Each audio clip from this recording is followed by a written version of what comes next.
"Sir, we don't let people like you test drive cars they can't afford." The words landed in the center of Sterling Motors like a glass shattering on marble. Conversation stopped. Heads turned. Even the soft jazz drifting through the showroom seemed to disappear. Marcus Whitaker stood beside a midnight black Aston Martin Vanquish, one hand resting lightly on the polished hood. He wore a gray hoodie, dark jeans, and clean white sneakers. Nothing flashy. Nothing that announced the truth about who he was. Daniel Reeves, the dealership's general manager, folded his arms and looked Marcus up and down with a confidence that came from years of never being questioned. "These vehicles aren't for sightseeing," Daniel added. A few customers exchanged uneasy glances. Marcus didn't move. He didn't raise his voice. He simply looked at the man in front of him. The silence seemed to bother Daniel more than any argument could have. "Before we continue, where are you watching from?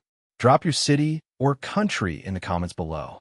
And if you believe in dignity and justice, hit like and subscribe." These stories spark change, and we're glad you're here. Now, back to Marcus Whitaker. At exactly 10:14 on a bright Thursday morning in Dallas, Texas, Marcus had walked through the glass doors of Sterling Motors alone. No driver, no security, no executive team following behind him. The dealership was known for selling some of the most expensive luxury vehicles in the country. Chrome reflected sunlight through towering windows. Spotlights glowed over handcrafted interiors. Every detail was designed to make customers feel important. Yet the moment Marcus entered, he noticed something familiar. The quick glance, the hesitation, the silent assumption. He had seen it before. At 22, when a banker questioned whether he could open a business account. At 28, when a hotel employee assumed he was delivering luggage instead of attending a conference. Now, 20 years later, after building one of the most successful investment firms in America, the look still found him. A young salesman named Kyle had greeted him at first. The smile was professional, friendly, until Daniel appeared. One conversation, one glance toward Marcus. Everything changed. Suddenly policies mattered. Verification mattered. Appearances mattered. Marcus had calmly asked to test drive the Aston Martin. Daniel had refused before anyone checked a single document. "I know how this goes," Daniel said. "People come in, take pictures, waste our time, then disappear." A nervous laugh came from somewhere behind the reception desk. Marcus slowly slipped his hands into his pockets. "Is that your policy?" he asked. "Or your assumption?" Daniel's smile tightened. The showroom air felt heavier now. Across the room, a young employee named Emily Carter froze beside her computer. She had seen something earlier that morning, something Daniel clearly hoped nobody else would notice. And as Marcus stood there, calm as stone while the judgment around him grew louder, the first crack began forming in a story that Sterling Motors would never forget. Emily Carter stared at the monitor in front of her and felt her stomach tighten. She had joined Sterling Motors only 3 months earlier, and already she understood how things worked when Daniel Reeves was in charge. Certain customers received handshakes before introductions. Certain customers received respect before questions. Others had to earn the courtesy that should have been given freely. Her eyes moved back to Marcus Whitaker. He had not raised his voice once. He had not argued. He had not demanded special treatment. Yet somehow he was being treated like a problem instead of a customer. Daniel stepped closer to the Aston Martin and folded his arms again. "I think we are done here," he said. "There is no reason to keep wasting everyone's time." Marcus looked around the showroom. Sunlight reflected off polished paint and chrome trim. A family near a luxury SUV had stopped pretending not to listen. A retired couple stood beside a silver coupe, quietly watching every word. The room was no longer focused on cars. It was focused on Daniel, and that made him uncomfortable. Marcus nodded slowly. "Interesting," he said. "You made that decision pretty quickly." Daniel shrugged. "Experience." "Experience with what?" Marcus asked, knowing who is serious and who is not. The answer hung in the air. Daniel clearly believed it sounded professional. Instead, it sounded like something else entirely. Emily lowered her eyes toward her computer screen. Earlier that morning, she had processed an appointment schedule sent from corporate headquarters. One name had stood out because it carried a special designation rarely used by the company. Marcus Whitaker. The note beside it had requested executive-level hospitality and direct management attention. 20 minutes later, Daniel had entered the system and removed the visible appointment listing. He had called it a correction. Emily had not believed him then. She definitely did not believe him now. Across the showroom, Kyle shifted awkwardly beside a display vehicle. He had been eager to make a sale when Marcus first arrived. Then Daniel took over. Now Kyle looked trapped between common sense and company politics. Marcus glanced at the Aston Martin once more. "Beautiful car," he said. "How much?" Daniel laughed lightly. "A little over $300,000. That is all," Marcus replied. A few customers exchanged surprised looks. Daniel did not miss them. His jaw tightened. Most people do not call $300,000 all. Marcus smiled faintly. Most people are different people. The silence returned. Sharp, uncomfortable. Emily noticed something she had not seen before. Daniel was no longer controlling the conversation. Every attempt to dismiss Marcus only seemed to make others pay closer attention. Then the front doors opened again. A man in an expensive navy suit walked inside, carrying himself like a celebrity entering a private club. Daniel's entire expression changed instantly. His posture straightened. His smile returned. His voice became warm. "Mr. Collins," he called out enthusiastically. "Right on time." Marcus watched the transformation without saying a word. And for the first time that morning, Emily saw a recognition flicker in his eyes, as if he had just received the confirmation he came looking for. Richard Collins walked across the showroom floor with the confidence of someone accustomed to being welcomed before he even spoke. Daniel Reeves met him halfway with a broad smile and an extended hand. "Good to see you again, Mr. Collins," Daniel said.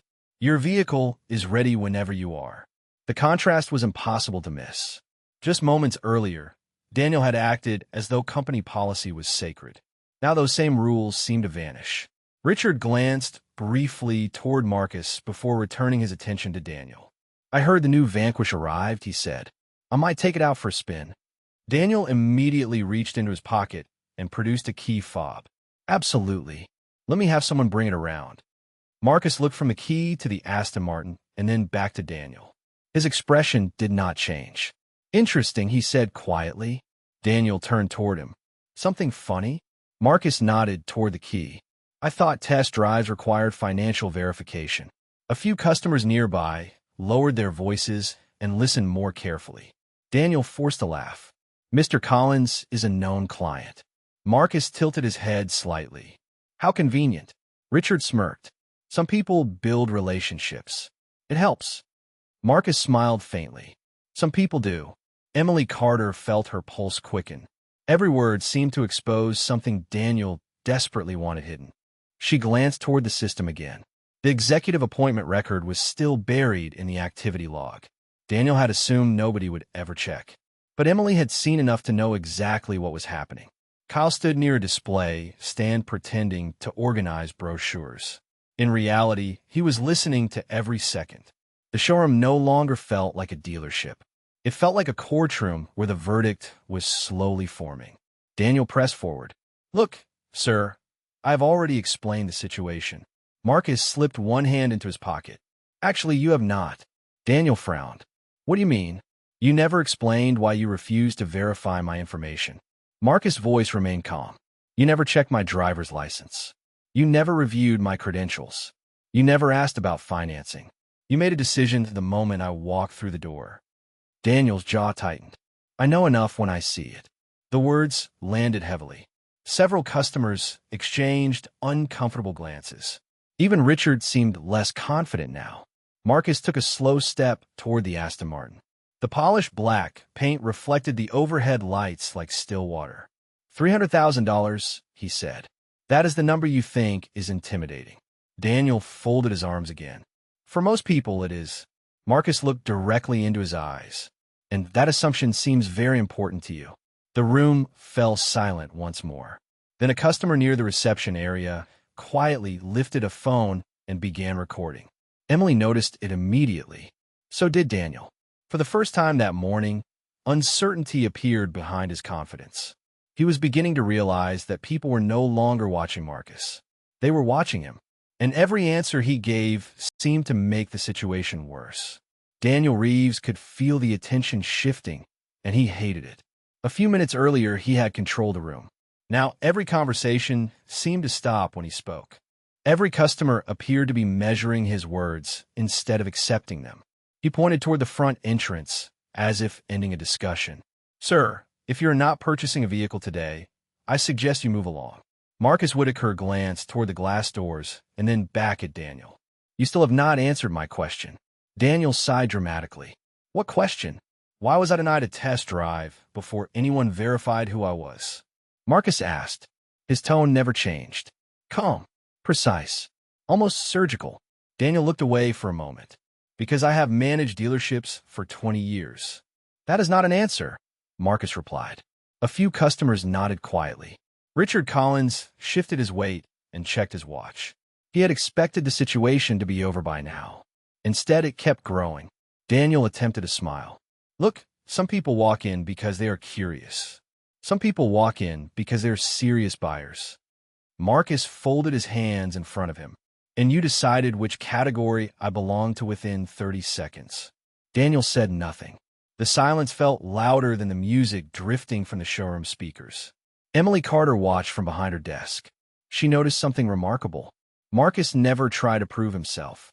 Most customers in this situation would have pulled out bank statements, credit reports, photographs, anything to earn approval. Marcus did none of that. It was as though he understood that the real issue was not money. It was judgment. Daniel suddenly pointed toward Richard. "Mr. Collins has been doing business with us for years." Marcus nodded. "Then congratulations to both of you." A nervous laugh escaped from someone near the reception area. Daniel immediately turned toward the sound. His confidence slipped for a fraction of a second. Marcus saw it. So did everyone else. "You seem uncomfortable," Marcus said. Daniel frowned. "Not at all." "Then why are you trying so hard to end this conversation?" The question landed like a stone dropped into still water. No one spoke. A customer, standing near a luxury sedan, slowly lowered the brochure in his hands. Another customer stopped pretending to browse options on a display screen. The entire showroom felt suspended in place. Then Marcus took a slow look around the room. Gleaming vehicles, bright lights, polished floors. The symbols of luxury were everywhere. Yet the atmosphere felt surprisingly small. "You know what fascinates me?" Marcus said. "Places like this spend millions creating a premium experience. Then one assumption destroys it in under 10 minutes. Emily looked down. That sentence hit harder than any argument. Daniel opened his mouth to respond, but before he could speak, a notification appeared on Emily's monitor. Her eyes widened. It was an internal message from corporate headquarters. Executive visitor status confirmed. Arrival logged. Priority designation active. The name at the top of the screen made her heart race. Marcus Whitaker. The record had not disappeared after all. It had only been hidden. Emily stared at the message, then at Daniel. For the first time that morning, she realized exactly how serious this situation was becoming. Emily Carter read the message twice, just to make sure she was not imagining it. Executive visitor status confirmed. Priority designation active. The system carried multiple authentication markers that could not be created or altered by dealership employees. The record was legitimate. More importantly, the timestamp showed it had existed long before Marcus Whitaker walked through the doors that morning. Her eyes drifted toward Daniel Reeves. Suddenly, every decision he had made looked different. Every excuse sounded thinner. Every confident statement felt dangerous. Across the showroom floor, Marcus remained perfectly calm. He stood beside the Aston Martin as though he had nowhere else to be. Daniel, meanwhile, seemed increasingly determined to push the situation toward a conclusion.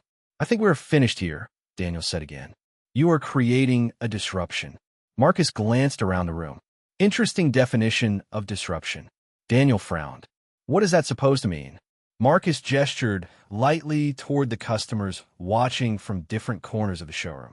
"Nobody was paying attention until you decided I should not be here." Several people immediately looked away after realizing they had been noticed. One man near a luxury SUV quietly slipped his phone into his pocket. A woman standing beside her husband crossed her arms and continued listening openly. The atmosphere felt different now. The showroom no longer belonged entirely to management. The witnesses had become part of the story. Richard Collins stepped closer and shook his head. Most people would have left by now. Marcus smiled faintly. Most people are not being taught a lesson about character. Richard laughed softly. You really think this is about character? Marcus met his eyes. What do you think it is about? Richard opened his mouth, but never answered. The question lingered between them. Emily looked back at her screen. A second notification appeared. This one was even more surprising. Corporate oversight access requested. The request originated from outside the dealership. Her pulse quickened. Someone at a higher level was already monitoring activity connected to the executive appointment. She glanced toward Marcus again. The calmness in his expression suddenly seemed less mysterious. It looked intentional. Daniel noticed Emily staring at her monitor. Emily, he called sharply, focus on your work. She hesitated. Daniel, there's something you should probably see. Daniel waved dismissively. Later. No, Emily replied quietly. I think you should see it now. The confidence in her voice surprised even her. Daniel stared at her for a moment. The showroom grew silent again. Customers sensed something changing. Kyle stopped organizing brochures entirely. Richard shifted uncomfortably. Marcus simply watched. Emily slowly turned her monitor so Daniel could view the screen. The color drained from his face for the briefest moment before he recovered. It happened so quickly that most people missed it. Marcus did not. Emily did not. And whatever Daniel saw in that system message, it was clear he had just realized the situation was becoming far more serious than a denied test drive. Daniel Reeves stared at Emily's monitor for less than 2 seconds before straightening his posture again. Whatever concern had flashed across his face disappeared behind a practiced smile. That is an internal scheduling note, he said dismissively. It does not change anything. Emily looked at him in disbelief. She knew exactly what she had seen. The executive designation was not a scheduling note. It was one of the highest classifications used by the company. Daniel turned away from the screen before anyone else could get a closer look. Back to work, Emily. His voice carried more force this time. Not confidence. Pressure. Marcus Whitaker noticed the difference immediately. People who were comfortable rarely rushed conversations. People who felt threatened did. Richard Collins stepped forward and casually twirled the key fob Daniel had handed him. He said, glancing toward Marcus, some battles are not worth fighting. Marcus nodded thoughtfully. That depends on what the battle is really about. Richard smirked. You still think this is personal? Marcus looked around the showroom once more. I think people reveal themselves when they believe there are no consequences. The statement landed harder than anyone expected. Kyle lowered his eyes. A customer near the reception area slowly folded his arms. Even Richard stopped smiling. Daniel laughed loudly, attempting to reclaim control. You are turning a simple business decision into a social experiment. Marcus shrugged. No, I am watching one. Silence followed.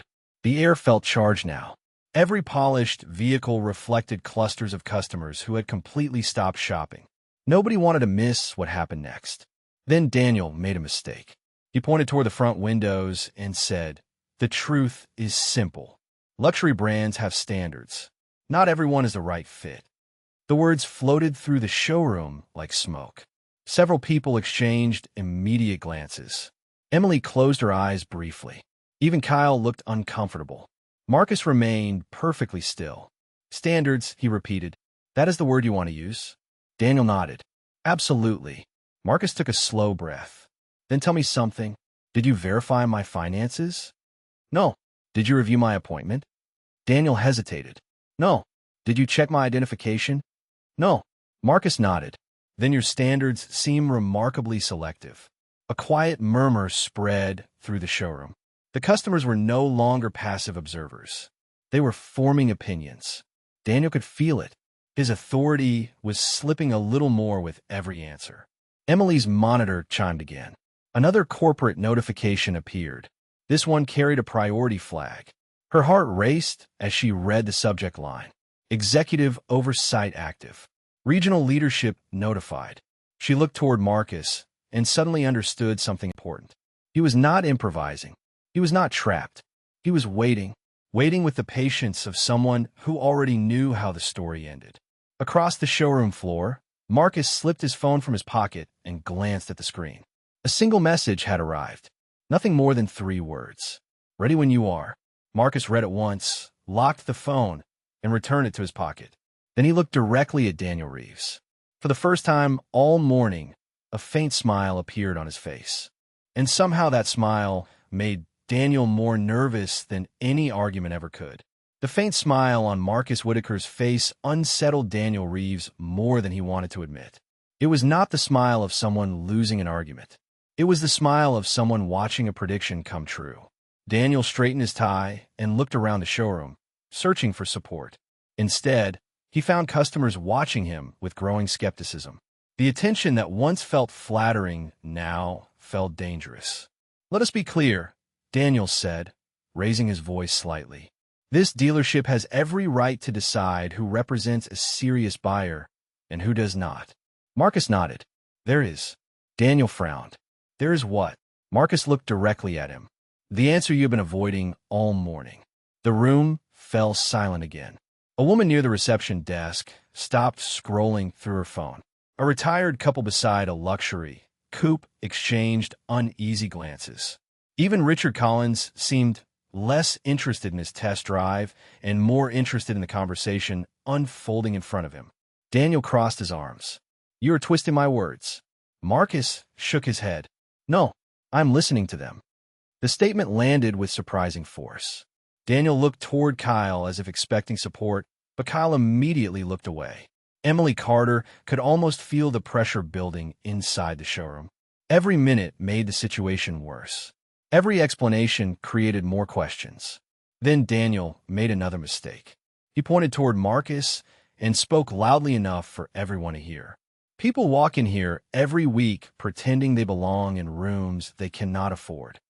The words echoed across the polished showroom floor. Several customers visibly reacted. One man lowered his head and muttered something to his wife. Another customer quietly shook his head. Marcus did not move. His expression remained calm, but his eyes sharpened. "Pretending?" he asked. Daniel shrugged. "You heard me." Marcus nodded slowly. "Then let me ask one final question." Daniel said nothing. "Are you refusing me because of my finances?" Marcus asked. "Or because of what you assumed about me the second I walked through that door?" The question hung in the air like a spotlight. Nobody looked away. Nobody interrupted. Daniel's face tightened. For a moment, it seemed he might choose his words carefully. Instead, frustration took over. "I think you already know the answer." A collective silence swept through the showroom. Emily felt her stomach drop. Richard looked down. Kyle stared at the floor. Several customers exchanged expressions that said exactly the same thing. Daniel had just confirmed what everyone suspected. Marcus took a slow breath. The disappointment on his face was not personal. It was deeper than that. It looked like recognition, as if he had seen this exact moment before, as if he had watched people make the same mistake for decades. His phone vibrated softly in his pocket. He glanced at the screen. Another message had arrived. "Everything is in place." He locked the phone again without responding. Then he lifted his eyes toward Daniel. "Thank you," Marcus said quietly. Daniel blinked. "For what?" Marcus looked around the showroom one more time. At the customers. At Emily. At Kyle. At the employees pretending not to listen. "For making your position perfectly clear." And for the first time that morning, a feeling spread through the room that could not be ignored. Something was about to change. Something was about to change. The feeling settled over the showroom like a storm gathering beyond the horizon. Yet Marcus Whitaker did not move. He did not reveal anything. He did not argue. Instead, he became very still. The customers watching expected a reaction. Daniel Reeves expected one too. But Marcus offered neither anger nor frustration. His silence carried something heavier. For a moment, the bright lights above the showroom seemed distant. The polished floors, the luxury vehicles, the conversations frozen in place. They all faded into the background as a memory surfaced. Marcus was 19 years old again, standing beside his father on a warm Saturday afternoon outside a dealership in Houston. His father had spent years saving for a car he was proud to buy. Not a luxury vehicle, nothing extravagant, just a reliable sedan for the family. Marcus still remembered the excitement in his father's voice during the drive there. He remembered the way his father straightened his shirt before walking inside. He remembered the confidence. Then he remembered how quickly it disappeared. The salesman barely looked at them. Questions were answered with impatience. Assumptions arrived before facts. Other customers received smiles. His father received doubt. Marcus could still see the expression on his father's face during the drive home. Not anger, not embarrassment, something worse. Disappointment. The kind that comes when someone reminds you exactly where they think you belong. Years later, after Marcus built companies worth hundreds of millions of dollars, that memory never disappeared. Success had changed his bank account. It had not changed the assumptions waiting in certain rooms. Back in the present, Daniel continued talking, unaware of the thoughts passing behind Marcus's calm expression. "I think we have spent enough time on this," Daniel said. "You are making this into something it is not." Marcus slowly lifted his eyes. The memory faded. The showroom returned. The customers, the vehicles, the tension, everything snapped back into focus. But something inside him had shifted. The disappointment was gone. In its place stood certainty. Emily Carter noticed it first.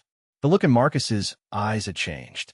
Not dramatically, not enough for most people to recognize, but it was there, a quiet transition from observation to decision. Daniel continued speaking. "People misunderstand professionalism all the time." Marcus nodded once. "And some people misunderstand dignity." The response was soft, yet every person in the showroom heard it. Nobody laughed. Nobody interrupted. Even Richard Collins remained silent. Marcus looked around the room, at the customers who had become witnesses, at Kyle, who could no longer pretend nothing was wrong, at Emily, whose concern had slowly become conviction. Then he glanced toward the front windows where sunlight spilled across the showroom floor. 15 minutes earlier, he had entered this building looking for information. Now he had all the information he needed. His phone vibrated once more. Another message. Final confirmation received. Marcus read it and slipped the device back into his pocket. No smile this time. No visible reaction. Just calm acceptance. Daniel noticed the movement. "Important message?" he asked sarcastically. Marcus looked directly at him. "Very." The answer was simple, honest, and somehow it made the room feel even quieter. Because for the first time that morning, Marcus Whitaker was no longer evaluating Sterling Motors. He was preparing to act. Marcus Whitaker slipped his phone back into his pocket and looked across the showroom with the calm focus of someone who had reached a conclusion. The evaluation was over. The questions had been answered. The assumptions had revealed themselves without resistance. Daniel Reeves mistook that silence for defeat. "So what now?" Daniel asked with a smug smile. "You finally ready to leave?" Marcus glanced toward the Aston Martin one last time. "No," he said. "Now we begin." Daniel laughed. "Begin what?" Marcus ignored the question. Instead, he removed his phone again and selected a contact. The call connected almost immediately. "Good morning, Marcus," a woman's voice answered. Clear, professional, prepared. Several customers looked toward him. Daniel rolled his eyes. Another friend pretending to be important? Marcus did not acknowledge him. "Naomi," he said calmly, "start the acquisition review. Full cultural risk escalation. Pull the Sterling Motors file." The response came without hesitation. "Already open. Board members are standing by. We have the employee reports, customer complaints, executive summaries, and today's activity logs." A subtle shift moved through the room. Customers exchanged glances. Emily Carter felt her pulse quicken. Daniel's smile faltered for a fraction of a second. "Activity logs?" Marcus asked. "Yes," Naomi replied, "including appointment modifications made this morning and user access records connected to dealership management." Emily slowly looked toward Daniel. "So did Kyle." Daniel folded his arms tighter. "This is ridiculous." Marcus continued as though he had not spoken. "Any concerns?" Naomi answered immediately. "Several. We detected irregular actions involving executive visitor scheduling, customer treatment patterns, and internal compliance issues. Regional leadership requested real-time updates 15 minutes ago. The showroom became very quiet. Even Richard Collins seemed unsure where to look. Daniel forced a laugh. Acquisition review? Compliance issues? Come on. Marcus finally turned toward him. You seem nervous. I'm not nervous. Then you should not mind listening. Daniel's jaw tightened. Marcus returned to the call. Naomi, status of board readiness? Ready for authorization, she replied. Legal counsel has also been notified in case executive intervention becomes necessary. One customer near the reception desk lowered his phone and whispered, "What is happening?" Another customer answered quietly, "I think this guy is not who they thought he was." Daniel heard the comment and immediately stepped forward. Enough. You're creating a scene. Marcus nodded thoughtfully. Interesting. Earlier you called it a business decision. Now it is a scene. The words landed with precision. Daniel had no response. Emily looked back at her monitor and watched additional notifications appear. Corporate oversight remained active. Regional executives had joined the review chain. Everything Naomi described was visible in the system. None of it was invented. None of it was theater. Marcus stood calmly in the center of the showroom while the pressure continued building around him. He had not raised his voice once. He had not demanded respect. He had simply allowed people to reveal themselves. Then Naomi spoke again. Marcus, Final Acquisition Authority is waiting on your signal. Marcus looked directly at Daniel Reeves. The silence that followed felt heavier than any argument spoken that morning. Good, Marcus said quietly. Tell them I have seen enough. The words hung in the air. I have seen enough. Nobody spoke. Nobody moved. Even the soft music playing through the showroom speakers seemed distant now. Daniel Reeves stared at Marcus Whitaker, as if waiting for the joke to reveal itself. It never did. Seen enough for what? Daniel asked. Marcus looked at him calmly. To make a decision. Daniel laughed, but the sound lacked confidence. You keep talking like you are in charge of something. Marcus did not answer immediately. Instead, he turned slightly and looked toward Emily Carter. She was still standing beside her monitor, still staring at the notifications appearing across her screen. Emily, Marcus said, would you mind telling everyone what you saw this morning? Every eye in the showroom shifted toward her. Emily swallowed hard. Daniel immediately stepped in. That will not be necessary. Marcus looked at him. I did not ask you. The room went silent again. Emily took a breath. Her voice shook at first, but only for a moment. There was an executive appointment scheduled this morning, she said. It carried a priority designation from corporate headquarters. Daniel's face tightened. Emily continued. The appointment belonged to Marcus Whitaker. Several customers exchanged surprised looks. Richard Collins frowned. Kyle slowly looked up from the brochures in his hands. Marcus said nothing. He simply let the truth continue. The record was later removed from the visible schedule, Emily added, but it was never deleted from the system logs. Daniel immediately shook his head. That proves nothing. Actually, Marcus replied, it proves quite a lot. He lifted his phone and pressed a button. Naomi's voice filled the showroom once again. Executive verification confirmed. Marcus Whitaker, Chief Executive Officer of Whitaker Global Capital and lead representative for the Sterling Motors Acquisition Review. The effect was immediate. Conversations stopped completely. Richard Collins blinked twice. Kyle looked like he had forgotten how to breathe. One customer quietly whispered, "No way." Another lowered his phone and stared at Marcus in disbelief. Daniel stood frozen.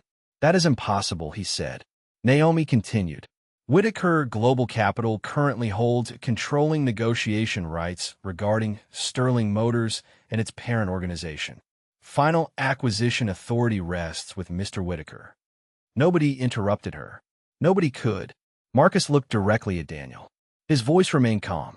You refused a test drive to the person deciding whether this company moves forward under new ownership. Daniel's face lost color. No, he said quietly. No, that cannot be right. Marcus tilted his head slightly. You never checked my appointment. Silence. You never reviewed my credentials. More silence. You never looked at the facts.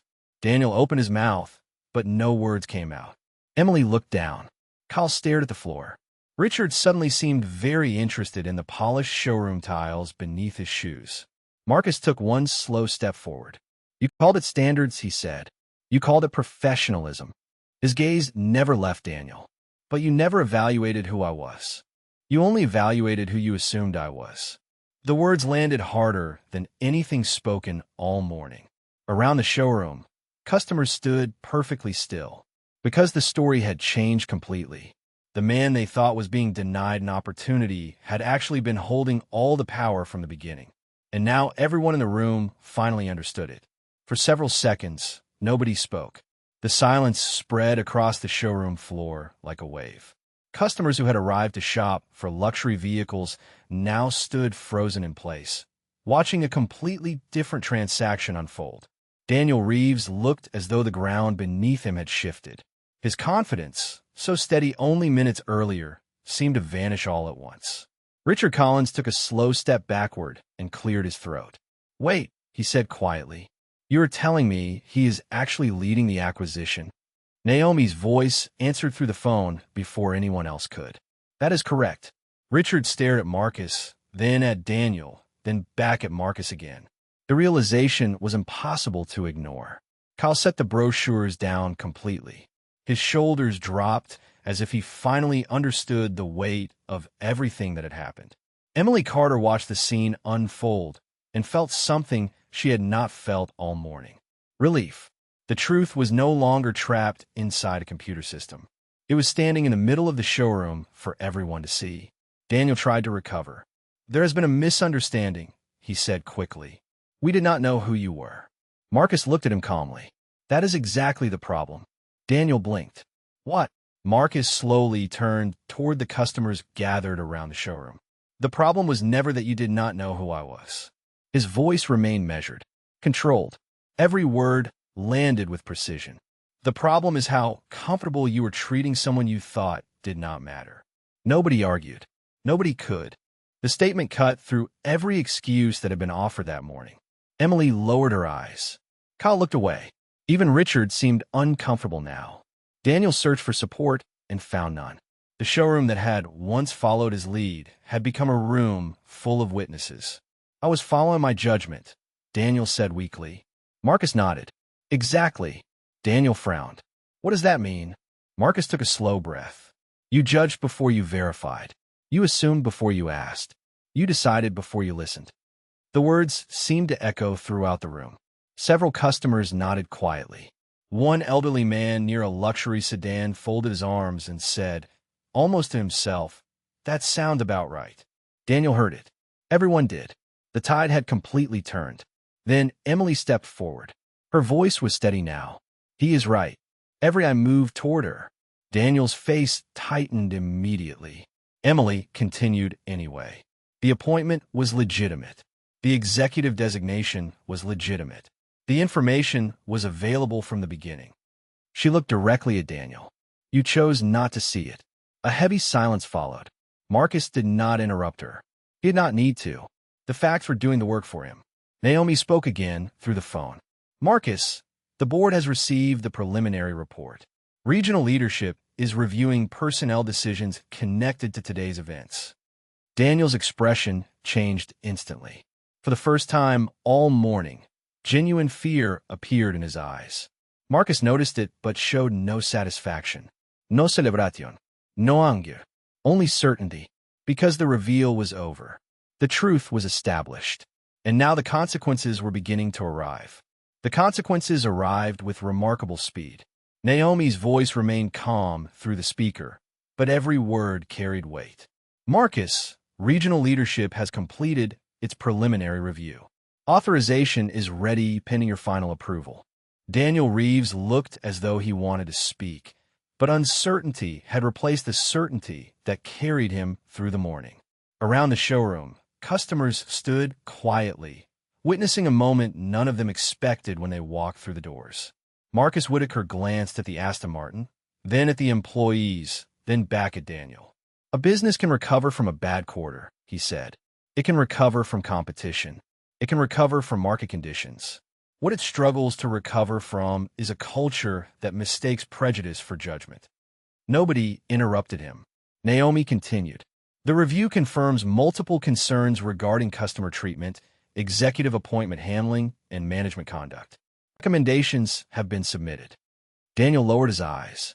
The words no longer sounded theoretical. They sounded personal. Kyle stood motionless beside the display vehicles. Emily Carter remained near the reception desk, still absorbing how dramatically the morning had changed. Marcus nodded once. Proceed. Naomi responded immediately. Understood. Effective immediately, Daniel Reeves is removed from operational leadership responsibilities pending final corporate action. His management authority is suspended.